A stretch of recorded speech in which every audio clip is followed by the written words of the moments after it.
The Hawaii eviction notice. What is an eviction notice? Eviction notice, or notice to quit, is a letter sent by the landlord to the tenant notifying them that they should either take or stop a certain action or vacate the rented premises. Eviction notice can be of two types. Conditional, when a tenant is given time to remedy the breach of the lease, or unconditional, when a landlord terminates the lease without any alternative options for a tenant. What should an eviction notice include? Information about the tenant and the landlord. The reason for sending the notice. The date by which the tenant should take or stop a certain action. The consequences of non-compliance. The date and way of notice delivery, and the landlord's signature in the form of certificate of service attached to the notice. How to evict a tenant in Hawaii. Non-payment notice. According to the Hawaii legislature, a tenant failing to pay rent after it is due should get a 5-day notice from a landlord to either pay or quit. Non-compliance notice.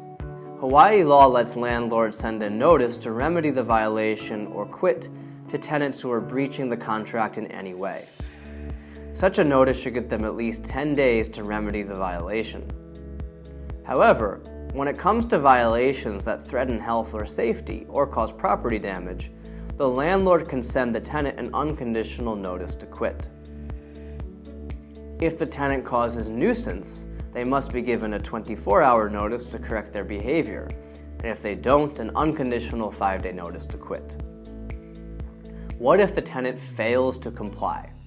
If the tenant fails to pay rent due and associated fees or correct the violation, the landlord can file a complaint with the appropriate Hawaii court. The filing fee is $155 statewide. Then, the summons and complaint should be served on the tenant by any person over 18 who is not a participant in the eviction case. If the tenant wants to contest an eviction, they should file an answer with the court. They have 5 to 7 days after the date the summons was issued to do it. Regardless of whether the eviction is contested or not, if the judge rules in favor of the landlord, the court will issue a writ of possession. The document allows landlords to lawfully remove tenants from the premises with the help of the local sheriff if needed.